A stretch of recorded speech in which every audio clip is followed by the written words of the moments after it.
We're back with producer, filmmaker, and artist Edgy Lee. Well, I want to step back a little bit because, you graduated from Punahou, right? What point in your life did you realize that, you like this type of thing, you're really involved in the arts, and what developed you? I think I'd have to qualify that. I graduated from Punahou, but I went to Lincoln School. So I think I grew up with the best of both worlds. I grew up with kids from Papakolea. So it's very easy for me to see how that transition was made, how I got myself back home. And it's a question that's really common that's given to me. How did I get back home and why did I get into this field? And what inspired me to make such a huge move to move back home? I was away for almost 20 years. And I can say this, that when I came back one year, it was my sister Laurie's wedding, I visited friends, and I'd always been in touch with them, but had a really strong connection to Papakolea, which is the only urban Hawaiian homestead in the state. And I saw what had happened, and I was really saddened. And I was like, then I became incensed, like, oh my gosh, how can this happen to Native Hawaiians? And then I started to realize all the kids and what a hard time they had. And I don't mean financial. I mean emotionally and spiritually and mentally, how they maybe really didn't have a fair shake. And I got really upset. And I thought, well, somebody should make a film about this. And when I went to do the regular R&D, like I had done for many projects away from home, I realized that no one was going to understand a film about the Native Hawaiians the way I was approaching it. They were going to say, oh, well, what's different between Native Hawaiians and Mexican Americans or other, I'm Irish. I had a tough time in Philadelphia. I thought, geez, they're right. Rather, that could happen. And what you really needed to understand was the basic underpinnings of who the Native Hawaiians were or are and why it was unfair to look at the struggle that they go through and why they are different from us and why they, in my opinion, really deserve more of consideration than everybody else that's made this place a home, even though my family's been here for over 5 generations. We're not the same. So when I began the research, an elder came to us and said, okay, what are you doing? And we said that we're doing the story. We want to know more about Papakolea as an example. It's an urban homestead. She says, okay. She sat me down and she said, did you know that FDR was here? And he came up here and we hosted him. We gave him a quilt. I said, excuse me, what? Franklin Delano Roosevelt was in Papakolea. How come A, I don't know about it? B, how come I'm only learning about it now? And C, why doesn't this entire neighborhood know about it? And wouldn't it be wonderful for these kids who I'd seen driving up this neighborhood, for the last X amount of months, with stickers on their cars that said Jawaiian or, Jaw this. I'd just worked for 3 years with all the biggest reggae artists in a studio in L.A., and I did not see Hawaiian stickers on their cars. How come I'm seeing Jamaican icons on these young Hawaiians' cars? Where's Prince Kuhio? Where's Kamehameha's image? So that sent me on the right path.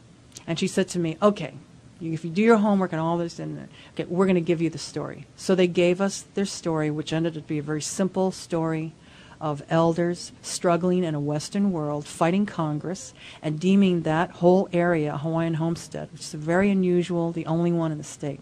And that one incident set me on a path that I said earlier that was not about money, but it was about doing work and telling a story that I didn't see told.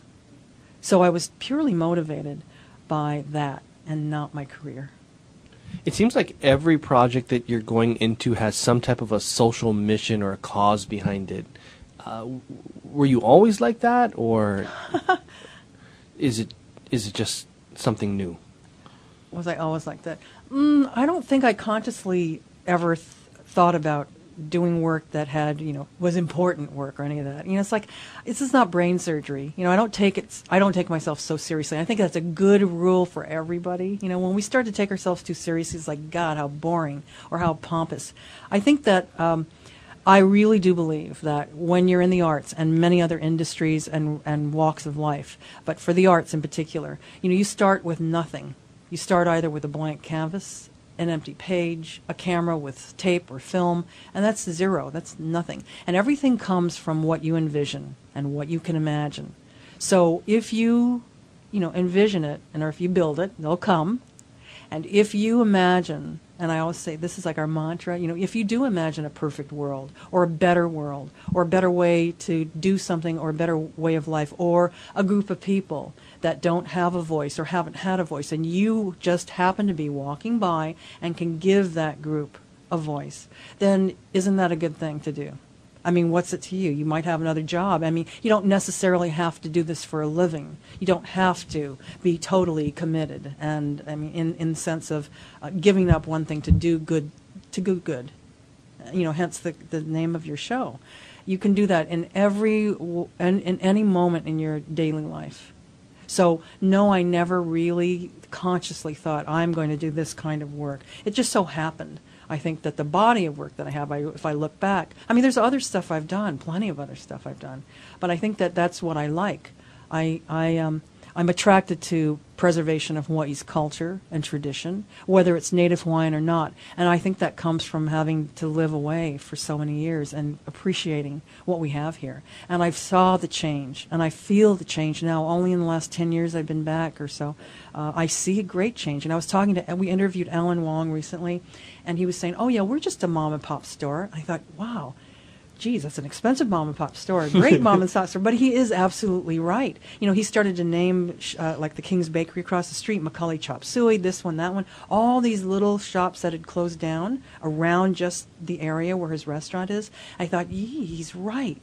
So I think that everybody has important work that they can do, and they can make it better for the next guy or the guy sitting next to them.